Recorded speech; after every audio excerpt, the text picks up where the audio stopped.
Hello, everybody, and welcome to today's Full Potential Show. I'm James Rick, and this is your number one non-boring source for personal development. And today on the line, we have Glen Hiemstra, founder of Futurist.com, professional speaker, writer, and consultant. He's the author of Turning the Future into Revenue. And our theme for today's show is what businesses and individuals need to know to shape their future. He's talked about these things in Business Week, Forbes, Bloomberg TV, USA Today, all over the web and offline media. And today we're going to talk about how this really can impact you, what's happening, interpreting the patterns of what's happening now so that you can predict the future. Glenn, glad to have you on the show. Thank you, James. Nice to be with you. Nice to have you. And first of all, did you just come out of the womb predicting patterns, or is this a developed skill? It is a developed skill, though it probably comes partly from personality style. If you do background tests like the Myers-Briggs, for example, it will tell you that I'm a person who's oriented to the future. So I grew up being interested, for example, in the space program and all of that kind of thing. So clearly I have a sort of personal interest in future things. So there's some kind of genetic hardwiring that orients our time perspective. I mean, and then that kind of sets you up for developing the skill. I think that's actually largely true. Is that you are kind of pre-wired to be more interested in the future, more interested in the past, more interested in the present. Though we all have this human capacity, this is the way I describe it, to remember the past, anticipate the future, and if you do those two things to the maximum of your ability, you'll have a better or more rich kind of present. Most of us have our heads down all the time. We're too busy. We don't have time to worry about yesterday. We don't have time to worry about tomorrow. And therefore, we miss kinds of opportunities and learnings that we could get if we pay a little bit more attention to past and future. And the evidence is all around us, right? I mean, the ability to at least know or have a general indication of where the future is going, it's all around us if we're looking for it. It's the news is full of it every day, and part of my job, as I think of it, is to try to collect a lot of seemingly unconnected data, and then ask what are the patterns that we're seeing in that information. So, for example, a few years ago, I was beginning to anticipate what would happen if wealth disparity in the country got too big, and the evidence was really coming through that the middle class income in the United States, for example, was going flat, and it had actually been fairly flat since around 1980. And that can go on for a while, but it can't go on forever. And what we've begun to see, really starting in about 2008, in fact, I just wrote a blog today that said, I think the election of 2008 and the election of 2010 in the United States, even though different political parties won, were really people saying, hey, the economy's not working for me anymore in its current structure. And it's possible to see those things if you just pay attention to kind of the signals and then the patterns and then ask, what do they mean? What do they mean? And for right now, I mean, folks that are sort of living that day to day because they feel like they have to. I mean, they're in this routine to survive. You know, it's a luxury, I think, to look into the future when you're not feeling like the wolves are at your door today. And so we've got to find that balance of, obviously, the best way to avoid wolves ever being at your door is to look into the future far enough to say, I'm going to move to a place where there's no wolves, or I'm going to do the things that won't lead to that ever happening again. But for right now, you're in a place of survival, let's say, and it's very difficult to look out into the future. But you need to set yourself up, like you said, to have a more rich present. What are some strategies from that position that can start moving you into more of this future orientation that's going to set you up? Well, here's, I think, the very best strategy and the most simple strategy of all, and that's to ask, even though you might be at this point unemployed, you might be really struggling, to ask, what do I need to learn in the next 6 months that would better position me if an opportunity comes up? Here's my story about that. In the early 1990s, as the internet was beginning to transition to the World Wide Web, some people aren't old enough to remember when that happened, but there was the internet, and then there was the World Wide Web. And right about when that was happening, I was interviewed for a consulting job, which I did not get. I actually didn't win in the interview. But in the interview, I was asked two important questions. One of them was, what have you learned in the last 6 months? And I had to think of something. So I came up with an answer and said, this is what I learned in the last 6 months. And the follow-up question was the powerful one. It was, what do you plan to learn in the next 6 months? What would be your answer to that? Well, I had to come up with an answer in the interview. So I just blurted out, I've been studying this thing called the internet, but I've never really used it in my business. So in the next 6 months, I'm going to learn how to get on the internet and use it as part of my business. In that next 6 months came the announcement of Mosaic, the original web browser, the fact that the internet was going to become the World Wide Web, and that you should therefore register a homepage. I checked at the registry. Nobody had registered Futurist.com, even though there were lots and lots of very well-known futurists, better known than me at the time. So I registered Futurist.com and actually followed through on my threat to learn something in the next 6 months. I actually went to a class at a community college about how to use the internet and how to use computers more effectively. Long story. But the point is, the most important thing that I own, which is this website, Futurist.com, from which most of my business comes, I own because I answered the question, what is something that I'd like to learn that would be valuable for me to learn in the next 6 months? And then I actually did it. And by that future orientation, you, like you said, you set yourself up for a rich future. Your future, a lot of it stems from the positioning from that critical time period.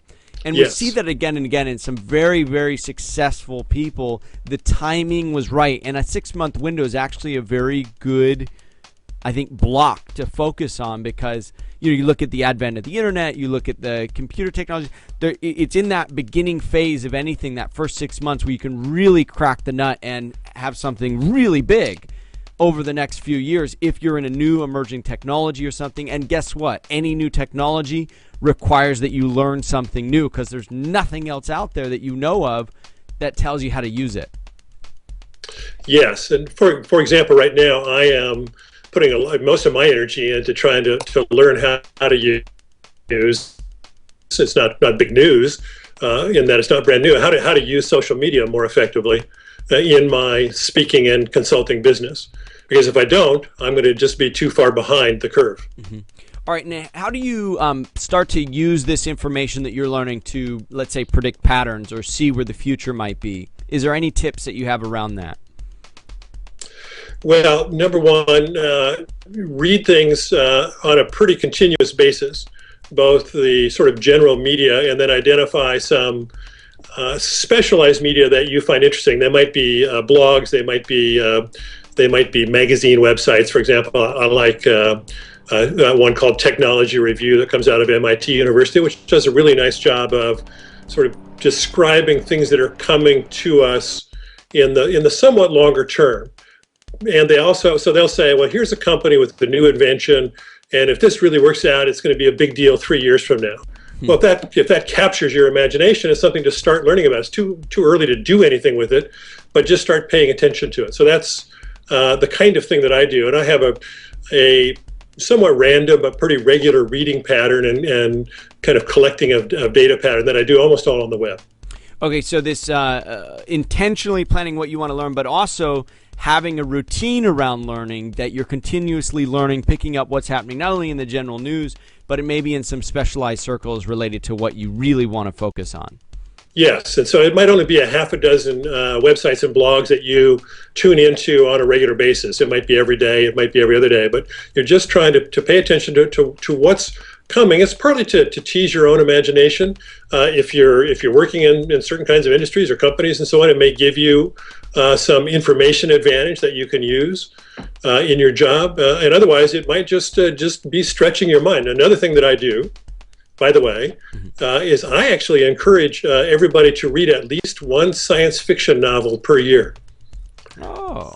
Because nobody that I know, and I know a lot of science fiction writers personally, nobody that I know is better at doing the following. They say, here's what's going on today, and here's some of what appears to be likely to be going on in the future.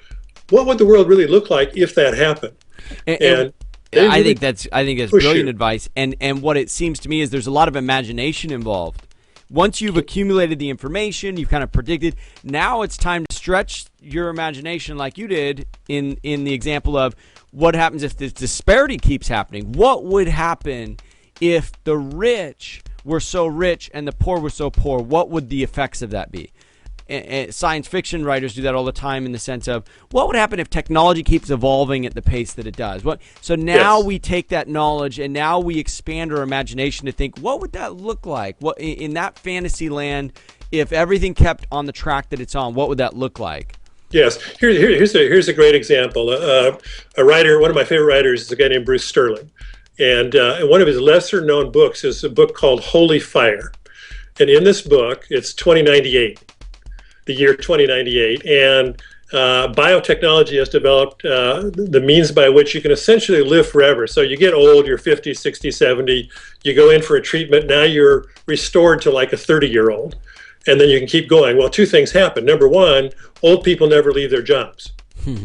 So the second thing that happens is there's no room for 20-somethings because there's never any advancement possible. So the story is kind of all about this sort of band of 20-somethings who sort of roam the world in 2098 because there just isn't any place for them in the normal economy because all these old people are working forever.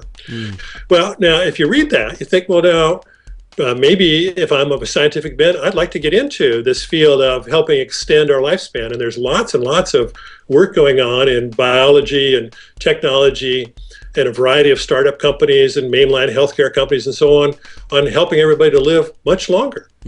Or maybe you would say, well, I think that'd really be a bad idea. I'd rather get into social policy and go to work for some social agency that's trying to say maybe we shouldn't all live so long. So you get different ideas of things to do as a result of asking, hey, what would happen if everybody lived really a long time? So that's fun. I think that's a great point to land on is think about what would happen if, think about that and look at the science fiction books and stuff that are that are entertaining that idea, and then think about where you'd want to position yourself based on what could happen. And that's a great, I think, exercise to do to really expand your imagination and think long term. Where do I want to be if that were to occur? Is there any other tips real quick before we wrap up and talk about where they can grab the book? Well, yes. The important thing is something you just said, think long term. What I argue to people is, in your imagination, think long term. So you might be thinking a decade or two or three or even more ahead, but it's not so much that you're trying to figure out what you're going to be doing then. It's really so that you can figure out what would I like to be doing in the next 6 months or the next 12 months. It makes it more likely that I'll be in a good place then. So it's think long term, but act very, very short term. And that's a very powerful combination if you can do those two things together. And that's an important point too. You don't want to just live out there in some fantasy of 6 to 12 months. Like visionaries, myself included, I'll think 5, 10 years out. I have all these things that are just like piled on top of each other, but I then have to drill down to what can I get done today? What can I do this week? And you're right, that balance is critical. Yep, absolutely. All right, Glenn, we've got 5 free books to the first 5 responders. Where can they go to pick up a copy of your book, Turning the Future into Revenue? They should actually send an email to info@futurist.com and say they saw the show with James Rick, The Full Potential Show, and ask for a copy of the book, and we'll send it to them. All right, great, Glenn. So the first 5 that will email info@futurist.com, you're going to get a free copy of Turning the Future into Revenue. This is a hard copy. He's going to send it to your address. Very generous offer. The first 5 responders, info@futurist.com. And Glenn, can we just follow your work there on your website, futurist.com? Come to the website. It's full of lots of free information and a regularly updated blog, and we'd love to see anybody there. It is cool. He's got some cool videos that he's done actually a few years back that are now starting to come to fruition now. So it's kind of like he's the Nostradamus predicting the future in a way, but really just predicting patterns, something that if you follow these points, and I'll just run through them with you real quick, Glenn, that is to constantly learn and ask yourself what you want to learn over the next 6 months, and then explore your imagination a bit with that information, with those patterns that you see emerging. What would that look like, and where do you want to position yourself relative to those emerging trends? Any final thoughts, Glenn, before we wrap up? The final thought is that there's a lot of conversation in this country today that things are going downhill, and of course we're in this rough economic time. But I've been talking with a science fiction writer friend just this week, as a matter of fact. We've begun writing an article on we need to change our language around.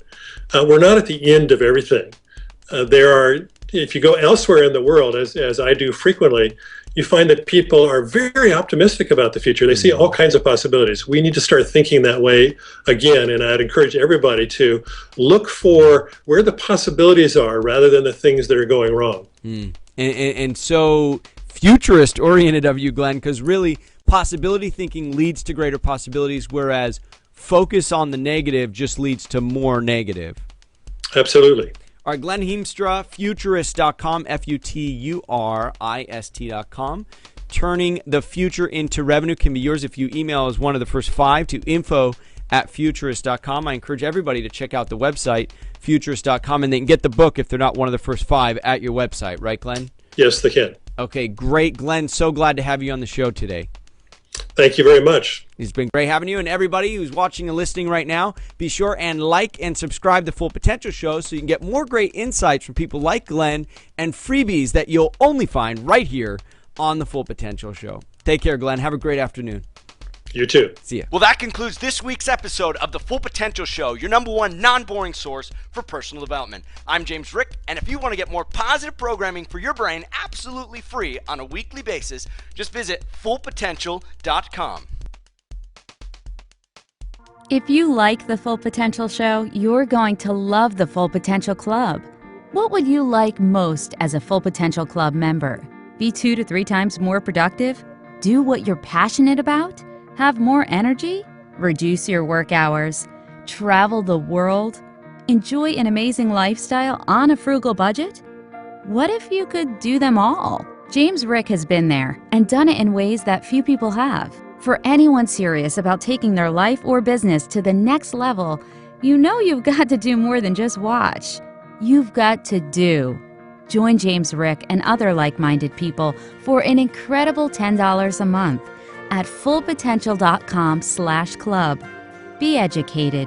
Be empowered. Be the best version of you. fullpotential.com/club. Try it free for 30 days.